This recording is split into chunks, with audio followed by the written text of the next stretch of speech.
Familia, como ustedes saben, somos parte de Iglesia Family, somos una familia global. Hace unos días en el Viernes Santo estuvimos reunidos con el pastor José Víctor, la pastora Jessica y con toda la familia de Iglesia en Miami, Bogotá, algunas personas en el resto del mundo. Y es un privilegio poder ser parte de una comunidad más grande, de una comunidad global. Y Dios nos ha hablado en este tiempo como iglesia, nos ha inquietado para traer una nueva serie. Una serie que yo creo que va a redefinir la forma como nosotros hacemos iglesia. Una serie que va a redefinir la forma como nos expresamos como iglesia. Yo creo firmemente que esta situación que estamos viviendo está impactando nuestros corazones y por ende está impactando el corazón de la iglesia. No solamente de Iglesia Bogotá, no solamente de Iglesia Miami, no solamente de Iglesia Family, sino de esa familia más grande, de la familia extendida del cuerpo de Cristo, de la cual somos parte todos nosotros. Por eso hemos querido comenzar una nueva serie que va a durar por lo menos los próximos 4 domingos, y esta serie se titula El Renacimiento, o El Renacimiento de la Iglesia. Te anticipo, va a ser una serie poderosa, va a ser algo nunca antes escuchado, va a ser algo nunca antes predicado en nuestra iglesia. Por supuesto, construye sobre lo que venimos hablando los últimos 4 años o 3 años y medio desde que empezamos esta iglesia, Iglesia Bogotá, pero yo estoy feliz de traer este mensaje, de hablar a sus corazones, de enseñar acerca de este tema tan apasionante y tan importante que es la iglesia de Jesucristo a nivel global. Quiero empezar leyendo del libro de los Efesios y vamos a leer en Efesios capítulo 1 versículo 22, dice lo siguiente: y a él, Cristo, está hablando de Jesús, lo dio por cabeza sobre todas las cosas a la iglesia, la cual es su cuerpo, la plenitud de aquel que lo llena todo en todo. Quiero decirte que la iglesia está en una crisis de identidad. La iglesia no refleja lo que acabamos de leer en este pasaje. La iglesia no refleja el cuerpo de Cristo. La iglesia no refleja que su cabeza sea Cristo. La iglesia no está manifestando aquello para lo cual fue creado. Yo creo que esa crisis de identidad en la que nos encontramos es una crisis que también está afectando a la familia, al individuo y a la sociedad. Porque la iglesia tiene una función, la iglesia tiene un rol, la iglesia tiene un llamado. Y dentro de ese rol, esa función y ese llamado de la iglesia, si la iglesia no está cumpliendo con su llamado como consecuencia de la crisis de identidad, pues los individuos que la componen, las familias que la componen y por ende la sociedad entera se va a ver afectada y trastornada por la incapacidad de la iglesia de trabajar y operar en el llamado y en el propósito que Dios tiene para ella. Quiero leerte esta frase poderosa y te anticipo que voy a estar leyendo algunas frases durante el desarrollo de esta enseñanza. Las voy a estar poniendo en pantalla y te voy a dar suficiente tiempo para que tú captures esas pantallas, les tomes una foto y las compartas también en tus redes sociales, porque esto va a ser revolucionario. Ahí donde tú estás, aprovecha que voy a estar poniendo estas frases en pantalla y aprende, crece. Vamos a estar creciendo el día de hoy. Disfruta esta conversación, disfruta esta enseñanza. Creo firmemente que Dios va a usar esta crisis mundial para sacar a la iglesia de esa crisis de identidad, para que lo representemos dignamente y nos volvamos a alinear con sus propósitos eternos. Esto es bien poderoso, porque si bien hay una crisis mundial, es una crisis que Dios está usando para sacar a la iglesia de su crisis. Quiero decirte algo, peor que la crisis mundial es la crisis en la que se encuentra la iglesia y en la que se ha encontrado en los últimos años. Pastor, pero ¿usted de qué está hablando? ¿De qué crisis está hablando? Ahorita lo vamos a ver, pero quiero decirte algo, iglesia. Tú y yo y la iglesia de Cristo necesita recuperar su identidad, necesitamos recuperar nuestra identidad. Y tú preguntarás, ¿cuál identidad, pastor? ¿De qué está hablando? ¿Cuál identidad tenemos que recuperar? Bueno, por eso esta enseñanza de hoy se titula justamente La identidad de la iglesia. Escribe ahí en el chat, escribe ahí en las redes sociales, la identidad de la iglesia. Estamos en la serie El Renacimiento, la primera enseñanza se llama La identidad de la iglesia. Quiero empezar diciendo que la iglesia es un organismo espiritual y aunque la iglesia está conformada por seres humanos y fue establecida para funcionar en el mundo natural, su ADN es espiritual. No podemos confundirnos.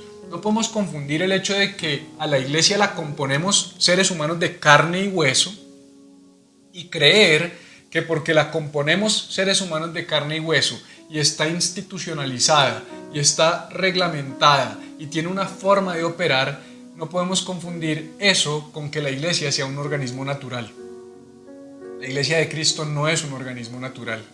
La iglesia de Cristo es un organismo espiritual. Y esa palabra organismo es muy importante porque fíjate que yo no estoy diciendo que la iglesia sea una organización espiritual, porque es muy diferente una organización humana a un organismo. El organismo está vivo y la iglesia de Cristo está viva porque está compuesta por personas y la suma de todos nosotros forma ese organismo, ese gran organismo que es la iglesia de Cristo. Y quiero decirte entonces algunas cosas sobre la iglesia. Primero, el ADN está determinado por el origen. Tú puedes, o más bien al mirar el ADN de un organismo, al mirar el ADN de un individuo, tú vas a poder deducir y concluir que quien determinó su ADN, su identidad, fue su origen, fueron sus padres, fue aquel lugar de donde vino. Ahora entonces tenemos que preguntarnos de dónde vino la iglesia. Pues la iglesia tiene un origen espiritual, el origen de la iglesia es espiritual. Y la iglesia nació en el corazón de Dios para los propósitos de Dios. Esto es bien importante comprenderlo. La iglesia nace en el corazón de Dios para los propósitos de Dios. La iglesia no nace en el corazón de un ser humano para los propósitos de un ser humano.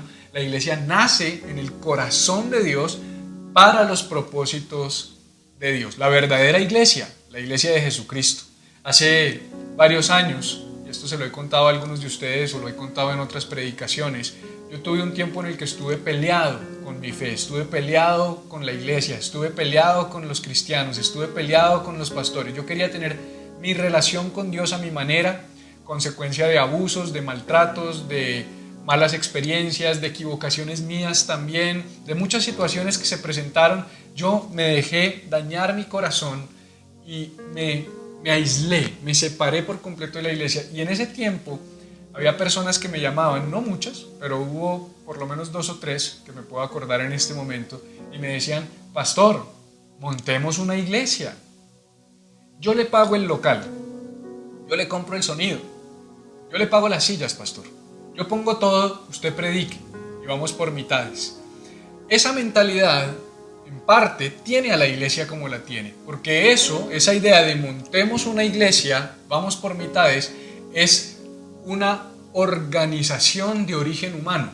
Entonces hay mal llamadas iglesias que se originaron en el corazón de hombres, pero la verdadera iglesia, la iglesia de Jesucristo, de la cual tú y yo somos parte, esa iglesia tiene su origen en Dios y es espiritual, y sus propósitos no son ni hacer billete, ni tener retorno sobre la inversión, ni un púlpito para poder saciar mis heridas y mis dolores y mis vacíos, ni simplemente la necesidad de ser escuchado. El propósito único de la iglesia nace también en el corazón de Dios, son los propósitos eternos de Dios, los planes eternos de Dios. Déjame leerte Efesios 3:10, dice lo siguiente: el propósito de Dios con todo esto fue utilizar a la iglesia para mostrar la amplia variedad de su sabiduría a todos los gobernantes y autoridades invisibles que están en los lugares celestiales. ¡Qué poderoso! El propósito de Dios con su iglesia es mostrar su variedad de dones y su sabiduría a autoridades visibles e invisibles. Y en el 11 dice, ese era su plan eterno, propósitos eternos de Dios. Te dije, ese era su plan eterno que Él llevó a cabo por medio de Cristo Jesús, nuestro Señor, y el cual sigue llevando a partir de nosotros, a través de nosotros, ¿como quién? Como el cuerpo de Cristo. Ese propósito comienza con Jesús y se sigue extendiendo por medio de la iglesia que está llena del Espíritu Santo de Dios. Ya dije lo primero, ¿la iglesia es qué? ¿O la iglesia tiene qué? Un origen espiritual. Tú escribiéndolo ahí, sé que hay personas muy pilas que siempre van poniendo, y eso lo agradezco porque otros se van nutriendo y pueden copiar y pueden pegar, pueden tomar apuntes, pueden seguir meditando sobre esta palabra, porque esta palabra es muy poderosa. Quiero decirte que esta palabra tú vas a tener que volverla a ver cuando la publiquemos en nuestro canal de YouTube en 2 o 3 días, cuando ya esté lista solamente la edición de esta prédica sin el resto del servicio que estamos teniendo en este momento. Pero la iglesia no solamente tiene su origen espiritual, sino la esencia de la iglesia es espiritual. Entonces su origen es espiritual, su esencia es espiritual. La iglesia está conformada por personas, por gente. La iglesia somos tú y yo. Pero esa no es su esencia, ya lo dije hace un rato. El hecho de que tú y yo conformemos la iglesia no quiere decir que tú y yo seamos la esencia de la iglesia. ¿Puedes entender eso? Eso es poderoso. Pastor, ¿y entonces quién es la esencia de la iglesia? El Espíritu Santo es la esencia de la iglesia. Él es el corazón de la iglesia. La esencia de la iglesia es espiritual, por ende el Espíritu Santo de Dios, el Espíritu Santo del cual Jesús dijo, les conviene que yo me vaya porque les enviaré al Espíritu Santo. Él es el corazón, la esencia, el core, el centro de la iglesia. Él debe ser quien sostiene y quien ayuda al avance de la iglesia. No nosotros, no nuestras estrategias ni nuestros métodos, es el Espíritu Santo. Esta enseñanza es poderosa. Acuérdate, la identidad de la iglesia. 1 Corintios 3:16. ¿No se dan cuenta de que todos ustedes juntos... Voy a parar un momento. Pablo está hablándole a los corintios. Pablo no le está hablando a un edificio. Pablo precisamente se está dando cuenta de que algo está pasando. Esta gente se está equivocando y se está confundiendo. Creen que la iglesia es el lugar. Y llega y les dice, señores, señoras, iglesia de Corinto, por favor, ¿no se dan cuenta que ustedes como?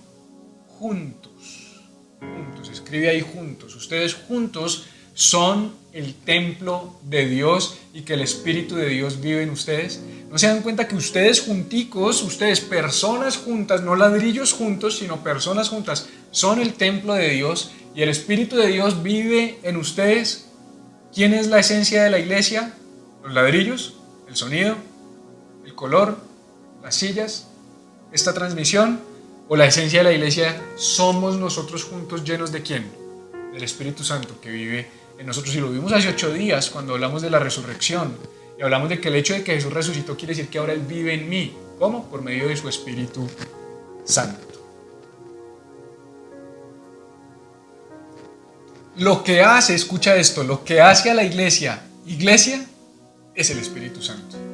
Te la voy a repetir. Lo que hace a la iglesia es el Espíritu Santo. Grábate esa imagen. Tómale una foto a la pantalla. Lo que hace a la iglesia es el Espíritu Santo. No soy yo, no es el pastor, no es el líder, no es el apóstol, no es el color, no es el registro ante el Ministerio del Interior. Lo que hace a la iglesia es el Espíritu Santo de Dios. Sin el Espíritu Santo, simplemente seríamos un grupo de gente común con una creencia en común. Eso seríamos. Personas que creen lo mismo y que se reúnen. Hay muchas personas que se reúnen en torno a sus convicciones, todo el tiempo. En los bares por su convicción de rumbear tomando, en el fútbol por su convicción y pasión por el fútbol, a reuniones familiares donde los une la familia. Nada de eso, bueno, la primera sí, pero nada de eso en términos de esas reuniones humanas están mal. Son personas que tienen unas convicciones y se reúnen. Lo que pasa es que eso no es una iglesia. Una iglesia es cuando lo que nos une es el Espíritu Santo de Dios. Por eso él decía, cuando 2 o 3 se reúnen ¿en qué? Alrededor del fútbol, alrededor del partido, a ver una serie. No, en mi nombre yo estoy allí. Esa es la iglesia, esa es la iglesia de Dios. Tú eres parte del organismo más increíble que ha existido y jamás existirá en la historia. La iglesia de Jesucristo. Tú y yo somos parte del organismo más increíble que ha existido jamás y que jamás existirá en la historia de la humanidad, la iglesia de Jesucristo. Yo me siento privilegiado por ser parte de la iglesia de Jesús. Siento que es un lujo ser parte de la iglesia de Jesús. Me siento honrado de ser parte de este organismo. Todos los días le digo, Señor, gracias por permitirme ser parte de tu iglesia, de tu organismo, de aquello que tú fundaste e instituiste. Gracias porque soy parte del organismo más poderoso de la tierra y del universo. La iglesia es gente. La iglesia no es un templo físico. La iglesia no tiene nada que ver con ladrillos, con una ubicación, con un edificio, con sillas. Ese paradigma se tiene que terminar de romper ahorita. Llevamos predicando esto 4 años. Cuando tú miras la serie de Eclesia es, que la hemos dado ya 4 veces en Eclesia, cada año la damos, hablamos de que la iglesia no es un edificio, que la iglesia no son ladrillos, que la iglesia somos personas, la iglesia es gente. La iglesia es el organismo donde habita Dios por medio de su Espíritu Santo. Tremendo. La iglesia es el organismo donde Dios habita por medio de su Espíritu Santo. Mira lo que dice la Biblia, Hechos 17:24. Él es el Dios que hizo el mundo y todo lo que hay en él. Ya que es el Señor del cielo y de la tierra, no vive en templos hechos por hombres. Escríbelo. Dios no vive en templos hechos por hombres. Dios no habita en edificios. Dios no habita en edificios. ¿Te acabas de enterar? Dios no habita en edificios. Pastor, pero toda mi vida me decían estos días una persona, ¿te acuerdas cuando niños? Que nos decían, iluminación se escribe con I de iglesia, y nos ponían al lado ¿qué? Una casita con una cruz en el techo. Y ese es el paradigma de iglesia. Yo tengo una noticia, esa no es la iglesia. Dios no habita en esos edificios. Dios habita en esos edificios solo cuando dentro de esos edificios hay personas en las cuales Dios habita. ¿Dónde habita Dios, pastor? Si Dios no habita en edificios, si Dios no habita en templos, ¿dónde habita Dios? Pues te lo respondo con las escrituras. El mismo Pablo, 1 de Timoteo 3:15, para que, si me retraso, sepas cómo deben comportarse las personas en la familia de Dios. Esta es la iglesia del Dios viviente, columna y fundamento de la verdad. Dios habita en nosotros. Esta es la iglesia del Dios viviente, las personas de la familia de Dios. La iglesia de Dios está compuesta por personas. Tú y yo somos la iglesia. Hechos 11:26, durante todo un año se reunieron los dos con la iglesia y enseñaron a mucha gente. Nota que hice un énfasis en el con. Se reunieron con la iglesia. 2 frases que siempre he dicho. Uno se reúne con la iglesia, no en la iglesia. Escríbelo. Uno se reúne con la iglesia, no en la iglesia. Me voy a ir a reunir en la iglesia. No, me voy a ir a reunir con la iglesia, con otras personas que conformamos la iglesia. Eso es lo que hacemos los domingos, reunirnos con la iglesia. Es lo que estamos haciendo en este momento. Estás reunido con la iglesia. Tú estás reunido conmigo, que soy la iglesia. Yo estoy reunido contigo, que soy la iglesia. Las personas que están en tu casa, que son la iglesia. Y las que están en otros dispositivos, que son la iglesia. Escucha. No podemos caer en el error en este tiempo de cambiar ladrillos por pantallas.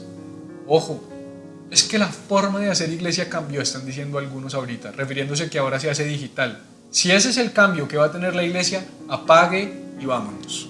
Ese no es el renacimiento. El renacimiento no es cambiar la forma en la que nos expresamos como iglesia. No podemos cambiar templos por pantallas.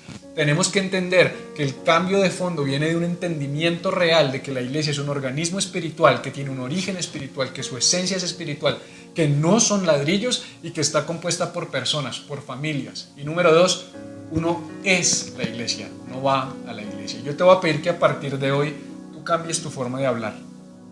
De verdad te lo voy a pedir. Te voy a corregir cuando hablemos. Pastor, discúlpeme, el domingo no fui a la iglesia. O sea, el domingo no fuiste a la iglesia. Todos los días eres la iglesia. Todos los días somos la iglesia. Pastor, discúlpeme, el domingo no fui a reunirme con la iglesia. No pude, no llegué. Pero estuve ahí en espíritu porque soy la iglesia. ¿Ves lo importante? ¿Ves la diferencia? ¿Ves cómo empezar a cambiar paradigmas redefine la forma como hacemos iglesia? ¿Pero por qué esto es importante, pastor? Para allá voy. Al final vamos a llegar a eso. Tú sabes que a mí me gusta introducir largo, desarrollar y concluir también largo. Así que tranquilo, tenme paciencia. ¿Qué significa eso? Lo que te acabo de decir. Que no hay iglesias grandes, no hay iglesias pequeñas. Y piensa en eso. Porque los cristianos admiramos esas mega iglesias, algunos, otros no. Y otros miran con desprecio las iglesias pequeñas. No hay iglesias grandes ni pequeñas. La iglesia de Jesucristo es una sola.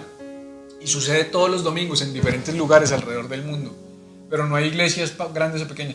Hay reuniones grandes de muchos cristianos y hay reuniones de pocos cristianos, pero la iglesia de Jesucristo es una sola. Qué tremendo que esto esté pasando ahorita porque nos está permitiendo de verdad darnos cuenta de eso. La semana pasada tuve la oportunidad de predicar a Santiago de Chile, a Manizales, estuve con Cali, estuve con Miami. O sea, es tremendo. Desde la sala de mi casa, desde este lugar, hablándole a la iglesia y reuniéndome con la iglesia en otros lugares.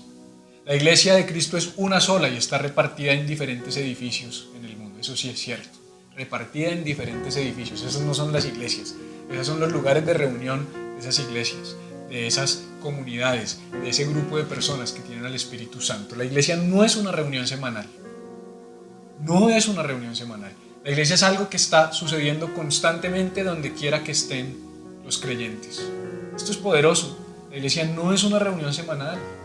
La iglesia debería suceder de domingo a domingo, todo el tiempo, cuando nos reunimos juntos, cuando nos reunimos a orar, cuando nos reunimos a creerle a Dios. Pastor, pero entonces, ¿qué pasó? ¿Cuándo cambió esto? Cuando yo leo Hechos 2, Hechos 3, Hechos 4, me doy cuenta que esa era la iglesia, la que usted está definiendo. Pastor, yo lo he leído, usted tiene razón. Me gusta lo que está diciendo, estamos volviendo al origen, a la esencia. ¿Qué pasó? Te voy a decir qué pasó. Hubo un personaje, el emperador Constantino, entre los finales de 270, 280 después de Cristo y los primeros años del 300 después de Cristo. Él vivió y fue un emperador muy importante del Imperio Romano. Y Constantino fue como el primer gran emperador de los romanos que se convirtió al cristianismo. Algunos dicen que no fue una conversión genuina, sino que fue una conversión política, digamos con motivaciones políticas, porque él quería demostrar que él había sido puesto como emperador por un dios, o sea que había una asignación divina, y como en ese tiempo ya el Imperio Romano, el cristianismo se había esparcido, ya te estoy hablando año 280, 300 después de Cristo, tienes que entender que la obra que habían hecho los primeros apóstoles fue tan poderosa que de ser perseguidos y oprimidos pasó a ser la religión predominante en el imperio. Y entonces este hombre hizo algo tremendo, porque toda esta persecución que había sobre los cristianos, él vio una oportunidad porque él dijo, hay muchos cristianos, y entonces salió algo que se conoce como el Edicto de Milán en el año 313, en el que de alguna manera se levantó esta persecución del cristianismo y se permitió que los cristianos se reunieran en lugares públicos. Y a partir de eso sucedió algo tremendo que yo creo que rompe y parte la historia de la iglesia. Porque de estar perseguidos, oye esto, de estar perseguidos en crisis, ¿en qué estamos hoy? Bueno, ahorita te lo conecto al final. De estar perseguidos y no poder reunirse en un solo edificio porque era ilegal, los cristianos se reunían todo el tiempo, en cualquier lugar. Ellos se encontraban y de ahí viene el pececito que tú pones en tu carro y dices soy cristiano. Ese pececito era un símbolo que ellos escribían en la arena para identificarse y decir somos cristianos, porque si no los mataban, eran perseguidos. Entonces, como consecuencia de que se levanta esa restricción y sale el Edicto de Milán, que no solamente era para el cristianismo sino para todas las religiones, los cristianos pasan de reunirse en las calles, en las casas, en la clandestinidad, en las cuevas, en cualquier lugar donde se pudieran reunir, porque no era permitido, a poderse reunir en la, comillas, iglesia. Y por primera vez este hombre, Constantino, allá en Constantinopla, bueno, y en lo que era el Imperio Romano, pone unos grandes templos donde pone una cruz en el techo y dice, aquí se van a reunir los cristianos. Identifica esos lugares con una cruz, es como diciendo, este es el lugar donde ahorita se va a practicar la religión cristiana. Entonces sacó el cristianismo de las calles, de las casas, de la cotidianidad y lo metió y lo confinó en un lugar. Qué tremendo que la persecución fue lo que hizo que el cristianismo se propagara y que el cristianismo se expresara en su origen o en su esencia, y fue la comodidad. El tranquilos, reúnanse, lo que hizo que se institucionalizara y se volviera una organización fría e irrelevante para los propósitos eternos de Dios. Eso limitó dramáticamente el impacto y el poder de la iglesia, la confinó a un lugar y a un día de la semana, robándole a la gente la posibilidad de experimentar la vida y el amor de Dios en la vida diaria y cotidiana, es decir, en tu hogar, en tu trabajo, en el centro comercial, en la oficina, en todo lugar donde se debería expresar la iglesia, donde más se necesita la iglesia, donde la iglesia es necesaria, ya no se expresa ya, sino se expresa el domingo en un templo. Esto es poderoso, porque por eso es que suceden cosas como las que te voy a decir a continuación. Toma pantallazo de lo que te voy a poner. Por eso Cuando estamos en una crisis, corremos al templo, porque creemos que allí sí está Dios. Tengo un problema, voy a la iglesia. Pero espérate, es que la iglesia somos nosotros, no es un templo, somos nosotros. Llama a una persona y reúnete a orar con esa persona, porque crees que solo Dios te va a sanar en el templo. Por eso podemos vivir una vida de pecado afuera, pero nos volvemos unos santos apenas entramos a la, comillas, iglesia, porque allí está Dios. Hay una doble vida, hay una vida de hipocresía, porque creemos que Dios está en estas cuatro paredes, pero como no está afuera, tengo dos vidas, la vida que es delante de Dios y la vida que es fuera, comillas, de la iglesia. Por eso cuando alguien está enfermo, lo llevamos a una campaña de sanidad en vez de orar por él ahí mismo, porque allá sí está Dios. Yo me acuerdo que cuando hace mucho tiempo que yo expresaba mi fe de una manera diferente por ignorancia y desconocimiento, y era de esos que pensaba que Dios sanaba era en la iglesia, que el servicio de milagros tenía que suceder en la iglesia, que solo el congreso con el ungido y todas estas cosas que por años he hablado que no estoy de acuerdo con esto. Pero me acuerdo que alguna vez una persona me dijo, yo ya invité a mi familiar para que vaya a la cruzada y yo sé que Dios lo va a sanar. Yo le pregunté, ¿pero ya oraste por él? No, pues ¿para qué sí? O sea, ¿para qué? ¿Cómo que para qué? Pues el mismo poder que está allá en el personaje que viene a pararse en una plataforma está en ti. El Espíritu Santo de Dios. Hay que orar, hay que creerle a Dios, hay que romper ese paradigma. La iglesia no es un lugar, la iglesia no se expresa específicamente en un lugar, la iglesia somos todos cuando nos unimos juntos en el nombre de Jesús, dos o más, ahí sucede la iglesia y ahí Él escucha y se manifiesta con su poder. Ahora piensa en esto, la mayoría, no todos, pero la mayoría de los milagros de Jesús no sucedieron en el templo, en las sinagogas, sino que sucedieron en las calles, en medio de la cotidianidad de la gente. Jesús sanaba a las personas en las calles, expresó su poder en las calles, su ministerio se desarrolló en las calles, en las mesas, en la montaña, en las barcas, en el mar, no en una sinagoga, no en un templo. Mateo 9:35, Jesús recorrió todas las ciudades y aldeas de esa región, enseñando en las sinagogas y anunciando la buena noticia acerca del reino, y sanaba toda clase de enfermedades y dolencias. Escucha, cuando vio a las multitudes les tuvo compasión porque estaban confundidas y desamparadas como ovejas sin pastor. A sus discípulos les dijo, la cosecha es grande, pero los obreros son pocos. Así que oren al Señor que está a cargo de la cosecha. Pídanle que envíe más obreros a sus sinagogas, templos, edificios, campos. Esto es brutal.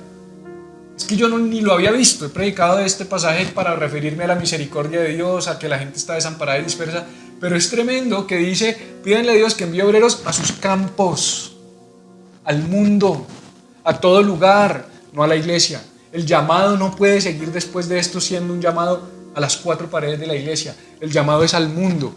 Pastor, muéstreme eso teológicamente, confírmemelo, demuéstremelo. Ahorita te lo voy a demostrar con los últimos dos versículos que te voy a dar.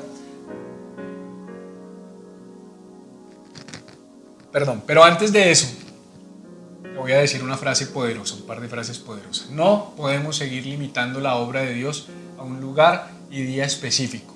Dios anhela tocar a las personas donde ellas están.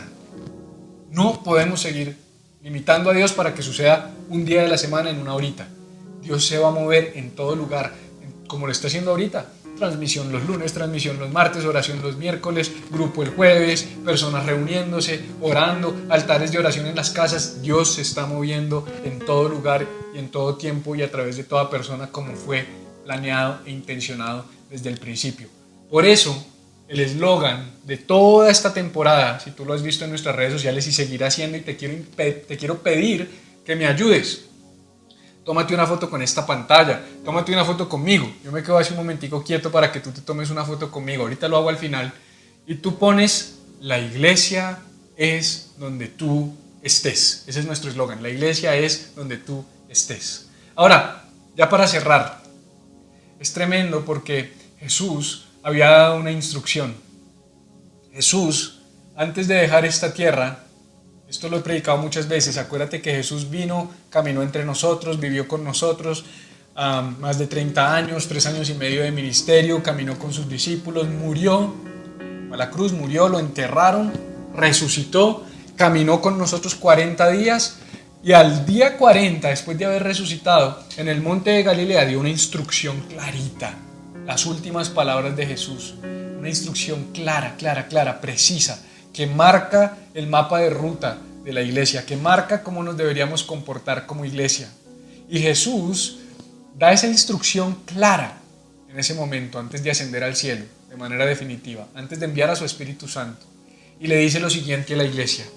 Lo relata de la siguiente manera Lucas. Lucas dice en Hechos 1:8, pero recibiréis poder cuando haya venido sobre vosotros el Espíritu Santo y me seréis testigos. Estamos llamados a ser testigos de Jesús. Y él dice ¿dónde? Él no dice me seréis testigos en las sinagogas, me seréis testigos en las iglesias, porque además ese concepto en la época de Jesús no existía, el concepto de las iglesias no existía. Él fue el primero en hablar de la palabra eclesia relacionada al reino de Dios, fue Jesús en Cesarea de Filipo.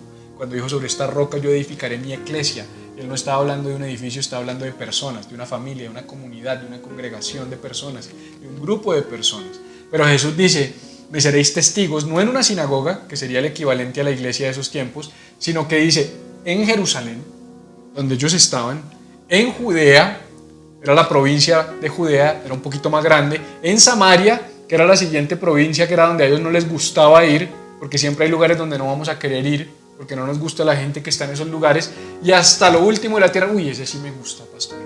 A mí que me manden a Dubái, a mí que me manden a Singapur, a mí que me manden a Barcelona, pastor, a mí que me manden a Estados Unidos. No. ¿Tú quieres ir allá? Tú primero tienes que ir ¿a dónde? Jerusalén, tu familia, Judea, tu trabajo, Samaria, la gente que no te gusta y te cae mal, ahí sí podrás aspirar hasta los confines de la tierra. Mateo lo dijo de una manera diferente. Mateo dijo, y Jesús se acercó, Mateo 28, 18 en adelante, y Jesús se acercó y les habló diciendo, todo poder, toda potestad me es dado en el cielo y en la tierra, por tanto, id, repite conmigo, id. ¿Cuál fue el llamado de Jesús? Id. No fue, por tanto, edificad, construid, levantad, arrendad, sino él dijo, id. Como consecuencia de que a mí me ha sido dado el poder, dijo Jesús, vayan. Y la iglesia ha hecho todo menos ir en este tiempo. Se ha limitado a encerrarse en 4 paredes y a construir hacia arriba, pero no a ir. ¿Ir a dónde? A ser discípulos ¿a dónde? A todas las naciones. Jerusalén, Judea, Samaria y hasta lo último de la tierra, bautizándolos en el nombre del Padre y del Hijo y del Espíritu Santo, enseñándoles que guarden todas las cosas que os he mandado, y he aquí, yo estoy con vosotros todos los días hasta el fin del mundo. Amén. La promesa del Espíritu Santo que va a estar con nosotros todos los días hasta el fin del mundo. El problema es que los discípulos se habían quedado muy cómodos. No se quedaron en Jerusalén.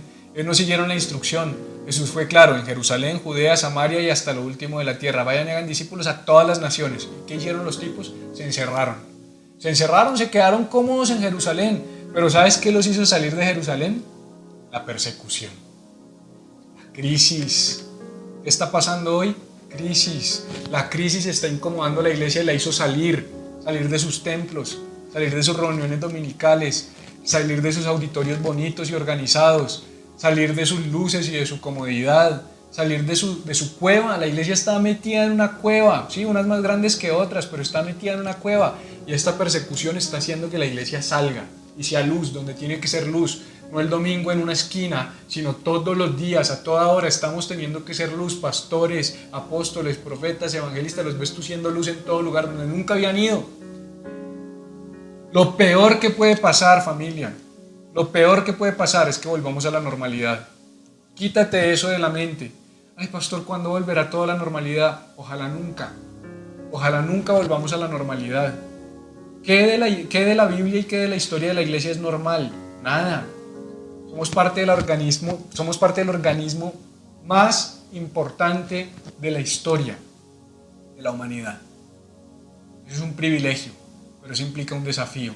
Es tiempo de incomodarnos, es tiempo de ser la iglesia, es tiempo de romper esquemas. No podemos seguir encerrados en 4 paredes. Cuando salgamos de este lugar no volveremos a la normalidad. Pastor, ¿ya no va a haber edificio entonces para reunirnos? Pues claro que sí. Ese es nuestro centro de entrenamiento. Es que yo te digo algo, gracias a Dios, y lo digo con humildad, Eclesia la ha tenido clara desde el principio. Nosotros hemos luchado contra esto, nosotros hemos tratado de ser diferentes, lo hemos predicado y lo hemos anunciado. Por fin se dieron las condiciones para expresar nuestra fe de la manera correcta, no encerrándonos, sino saliendo a hacer luz en todo momento. ¿Para qué seguiremos usando el edificio? Para congregarnos, para reunirnos, para venir juntos, adorar juntos, abrazarnos, formarnos, capacitarnos, entrenarnos, pero salir, porque la misión es afuera, no es adentro. La misión no es traer gente a las cuatro paredes, la misión es llevar a Cristo a todos los rincones de la tierra. Tuvieron que encerrarnos, cerrar nuestros templos físicos, para que por fin entendiéramos que la iglesia no son edificios, y nos tocó salir. Yo le pido a Dios, iglesia, que esta crisis nos permita redescubrir nuestra identidad, realinearnos con los propósitos eternos de Dios, volver a la esencia, volver al origen. Es un tiempo de comprender que la iglesia es espiritual, que la iglesia tiene un origen espiritual, que su esencia es espiritual, que la columna vertebral, que el centro de la iglesia no somos nosotros, es el Espíritu Santo, que la iglesia no son ladrillos, sino son personas pegadas por ese pegamento poderoso que es el Espíritu Santo de Dios que nos une, que nuestra misión no está en cuatro paredes, sino está en las calles, que nuestra misión está con nuestro vecino, que nuestra misión está con nuestra familia y que tú puedas empezar a ser una expresión y una manifestación de la iglesia de Jesucristo. Que el Señor nos ayude, que el Señor nos acompañe, que el Señor nos guarde. Dios te bendiga. Te quiero mucho. Te doy gracias por conectarte con nosotros. Te doy gracias por ser parte de este proceso. Esta serie, no te puedes perder lo que viene. La de hoy en 8, te digo, si hoy te voló la cabeza, la de noche te la va a hacer explotar, y las que vienen ni se diga. Esto está poderoso. El renacimiento, comparte, comenta, interactúa, no te quedes callado. Seamos la iglesia de Jesús. Y por supuesto, como lo hacemos cada semana en nuestra transmisión, quiero invitarte a que no te desconectes, sino que permanezcas conectado a esta transmisión, porque vamos a seguir teniendo un tiempo de alabanza y de adoración. Si estás con nosotros por primera vez, si hoy es la primera vez que te conectas con Eclesia, o la segunda o la tercera, yo quiero invitarte a que nos dejes conocerte. Ahí en los chats están apareciendo unos enlaces para ir a unos formularios donde nos das alguna información básica y podemos contactarte. La semana pasada contactamos a 8 personas, qué maravilla. 8 nuevas personas, de las cuales 6 nos dijeron nunca había asistido a una iglesia. Nunca me había congregado en una iglesia, nunca había participado en una iglesia. 2 nos dijeron sí, pero ya no estoy asistiendo. Qué tremendo que en medio de esta situación estamos pudiendo llegar a personas que no conocen a Jesús. Si tú eres una de esas personas, llena la información, queremos conectar contigo, queremos llamarte, queremos orar contigo, queremos saludarte y saber cómo estás. Para los demás, los quiero un montón. Gracias por seguir conectados.